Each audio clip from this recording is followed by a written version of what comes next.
Welcome back. Five stories today. Let's go. So, Assam signs final peace pact. Cookie and HMAR groups. Now, March 15, 2026, the Assam government signed memoranda of settlement with the four armed groups, three Cookie groups and one Hamar group. These groups laid down arms in 2012. In 2012, under a suspension of Operations Pact, the final settlement comes 14 years later. Assam CM declared this marks the end of ethnic militancy in the state. Kuki and Amar are scheduled tribe communities from Assam's Hill District and with distinct cultural and linguistic identities. The suspension of Operations Pact is already is India's standardized first step in Northeast peace processes. Groups halt violence, enter the designated camps, and negotiate. The Kuki Welfare and Development Council and Hamar Welfare Development Council are the settlement's core mechanism. Community level institutions for accelerated developments while protecting cultural identity. SOO, suspension of operations, formal ceasefire enabling peace negotiations with armed groups. MOS, memorandum of settlement, final political agreement concluding a peace processes. KWC or SWDC, welfare development councils for Kuki and Amar groups under the 2026 Pact. Ethnic militancy, armed conflict rooted in ethnic identity demands. What Assam CM says has ended. Sixth schedule, constitutional provision for autonomous district councils in northeast tribal areas.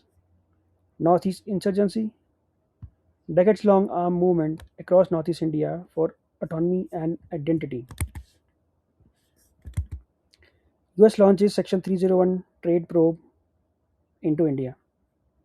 Now, around March 12, 2026, the US launched a Section 301 investigation into 16 economies, including India, over manufacturing sector practices contributing to excess production capacity. USTR Jamieson Greer said this could lead to new tariffs against India, China, EU, Japan, South Korea, and Mexico by summer 2026. The following day, the US government launched another Section 301 probe into 60 economies, including India, over forced labor imports. Now, Section 301 of the US Trade Act 1974 is a unilateral tool.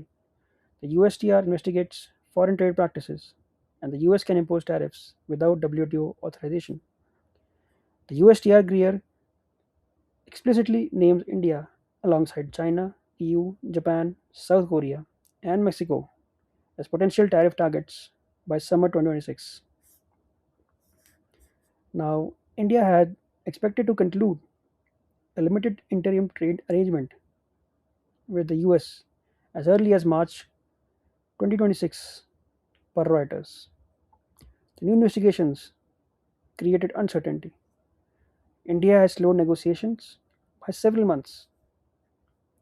Section 301, the US Trade Act 1974 provision, allows unilateral tariffs against unfair foreign trade practices. The USTR, United States Trade Representative, office that can conduct trade investigations and negotiations. Foreign labor probe, investigations into whether countries allow goods made with forced labor to enter US market. Interim trade deal, limited bilateral arrangement providing targeted tariff relief. India had targeted March 2026 conclusion. WTO versus unilateral tool. India prefers WTO dispute settlement. Uses US uses Section 301 outside WTO framework, and India US trade relations, which is bilateral trade over $190 billion annually, subject to recurring tariff and access disputes. So we have the next news. which is Supreme Court rejects mandatory menstrual leave policy.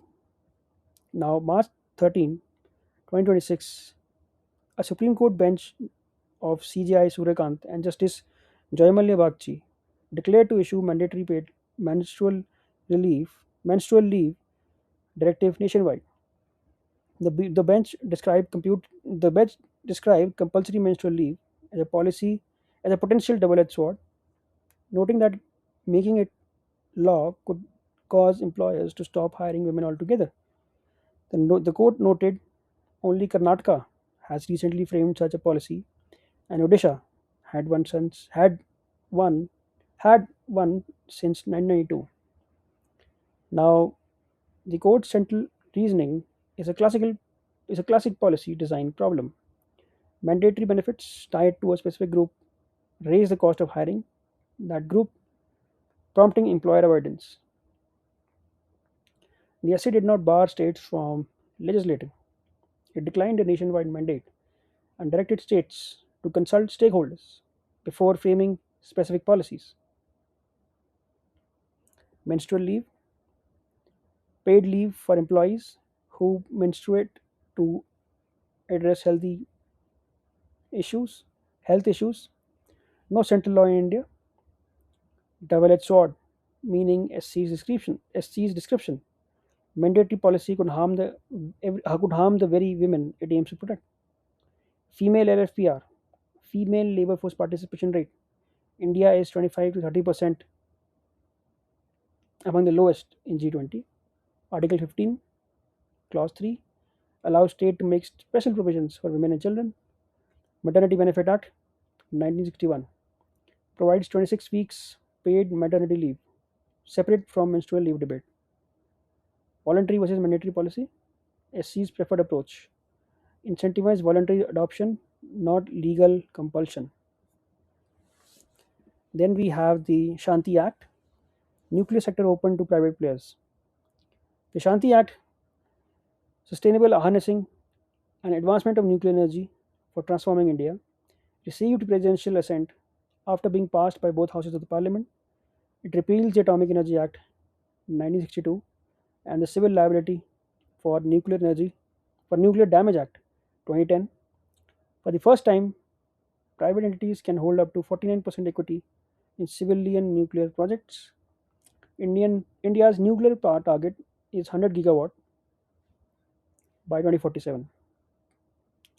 Now, the Atomic Energy Act 1962 made nuclear power a complete state monopoly. The CLNDA's 2010's Section 17B, which allowed operators to sue equipment suppliers, had deterred foreign nuclear vendors like the GE, Hitachi, and Westinghouse from entering India even after the 2008 civil nuclear deal. Both barriers are now removed. Non state entities can now hold up to 49% equity in civilian nuclear projects, enabling joint ventures, foreign capital, and tech transfer. Operator liability is capped between 100 crores for small plants and 3,000 crores for large plants, with total accident liability at 300 million SDRs, approximately 3,900 crores. The Shanti Act, which is Sustainable Harnessing and Advancement of Nuclear Energy for Transforming India Act 2025, the CLNDA 2010, the Civil Liability for Nuclear Damage Act, repealed its supplier liability clause, had blocked foreign vendors. Section 17B, provision in CLNDA allowing operators to sue suppliers, was the key deterrent to foreign nuclear entry. 49% private equity is the maximum private stake allowed in civilian nuclear projects under Shanti Act, and 300 million SDRs, total accident liability cap, including center's contribution, and 100 gigawatt by 2047, which is India's nuclear power target under Vision India at the rate 100. Then we have the next news, which is ISRO study. The Dharli flood was ice patch collapse, not a cloudburst. Now, an ISRO study published in the NPJ Natural Hazards in March 2026 revealed that the August 2025 Dharli flash flood in Uttarakhand was caused by an ice patch collapse, not ice patch collapse on Shrikant Glacier, not a cloudburst as previously attributed. A chunk of ice, approximately 0.25 square kilometers in area, weighing around 7 million kilograms, broke loose from over 5,200 meters elevation, melted as it fell, picked up debris, and surged into the valley. Now, wrong attribution leads to wrong disaster policy. Cloudbursts are addressed through rainfall forecasting. Ice patch collapses require glacial slope monitoring. ISRO used RESAT and CARTOSAT satellite imagery to correct this attribution. The study notes that GLOFs and ice patch collapses have tripled in frequency over the last 2 decades, directly tracking with Himalayan warming and deglaciation.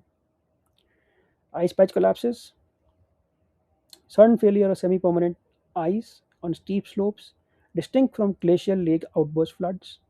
Shrikant Glacier, now the Uttarakhand Glacier, site of the ice patch that triggered the August 2025 Dharli flood. The Jilof, which is glacial lake outburst flood. Moraine dammed lake breaches suddenly. RESAT, CARTOSAT, which is ISRO Earth observation satellites used for glacier monitoring and hazard mapping. Third pole, which is Hindu Kush Himalayan region, largest concentration of glaciers outside the polar regions. And cryo hydrological hazard, which is flood or debris flow triggered by cryosphere instability. Five stories today: the Northeast peace, US trade pressure, SC on menstrual leave, India's nuclear revolution, and the Himalayan disaster science update. Stay consistent. See you tomorrow. Thank you.